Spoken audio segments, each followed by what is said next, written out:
In the previous video, we talked about production with one variable input, which means we were talking about short-run production. In the short run, at least one variable, one input, if not both inputs, are variable. In this video, we're going to be moving on to talking about production in the long run, which just means that all inputs of production are variable. So there's once again going to be a lot of similarities to what we were doing back in chapter 3 and talking about the optimization for the consumer. Here in chapters 6 and 7, we're working towards establishing an optimal tangency sort of condition for the producer. So suppose we have two variable inputs of production. We can map out all of the combinations of these inputs, capital and labor, which produce the same output. So this is saying points A and D each produce an output of 55. All right, points E and C each produce an output of 90. Okay, so hopefully you can see the parallel to the consumer theory would have been an indifference curve, which shows you for every possible combination of market baskets of goods that yield the same utility.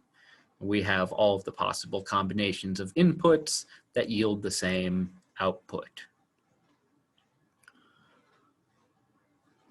Right, since we're ultimately working towards a tangency type of condition, a producer's optimum, we know that ultimately it's going to be useful to know the slope of these, what we call isoquants. So we should go back and say these are called isoquants for the producers, iso meaning one, quant, quantity. So one quantity shows you all of the combinations of labor and capital that result in the same output quantity.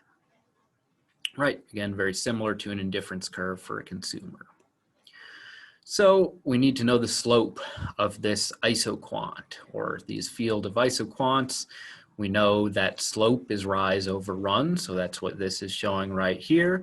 And then using exactly the same proof that we showed in chapter 3, which you don't need to have memorized, but is useful for understanding why, and you would see it again if you took it later in like a 505 or 606 course. We know that this slope, rise over run, is ultimately going to be mathematically identical to the marginal product of our X variable, labor, over our marginal product of our Y variable, capital. Right, so just like marginal rate of substitution was the ratio of the marginal utilities, we have this marginal rate of technical substitution, which is the ratio of the marginal products, X over Y. Again, you can go back and look into chapter 3 notes if you want to see the proof as to why it's going to be the X variable over the Y variable. But this is correct, this change, this is the slope, and then we know ultimately that we can also write this slope as equal to the marginal product of labor over the marginal product of capital. Okay, so we'll get there. Again, we'll do plenty of numeric examples, but I just wanted to illustrate the point that this is almost exactly identical to what we were doing for the consumer. Our two goods here are capital and labor, and now we're thinking of them as inputs. Right, so we have this general multiplicative form of a production technology. If alpha plus beta in this example equals 1, if they sum to 1, we call that Cobb-Douglas.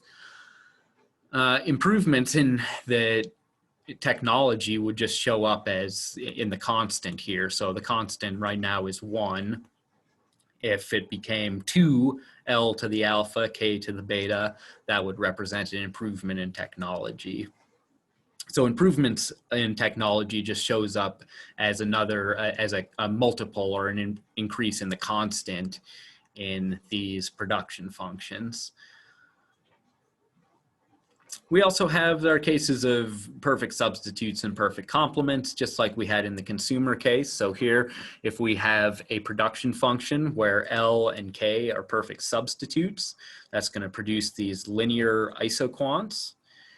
And in the case where our production function is a min function, we need a certain ratio. And in this case, our isoquants are 90-degree angles. Right, we're going to use exactly the same rules as in the consumer case for finding our marginal products. Right, so our marginal product of L here, marginal product of labor would be equal to alpha plus 0.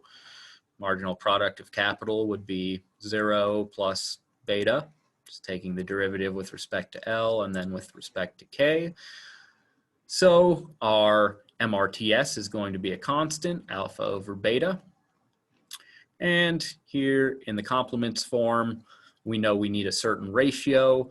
We're going to need B units of labor for every A or alpha units of capital. Now, to illustrate that, suppose alpha equals 1, beta equals 2. So we have the minimum of L and 2K. What that's telling us is that capital is twice as valuable in some sense in production as labor. So we need twice as much labor to get the same amount of output. Right? If we have the minimum of L and 2K, suppose we have 2 laborers and 1 capital, the minimum of L and 2K is the minimum of 2 and 2 times 1. If we increase our L, the minimum of, say, 3 and 2 is still 2. So we need this perfect ratio of 2 L's for every K. If this was 1 and this is 2, more generally, we need beta laborers for every alpha capital. Right. So again, hopefully you're seeing the similarities between what we did in chapter 3 and what we're doing here. A couple new terminologies. Really the main new terminology is we're calling this an isoquant. And like before, we're ultimately going to need to know the slope of this isoquant by taking the ratio of the marginal products.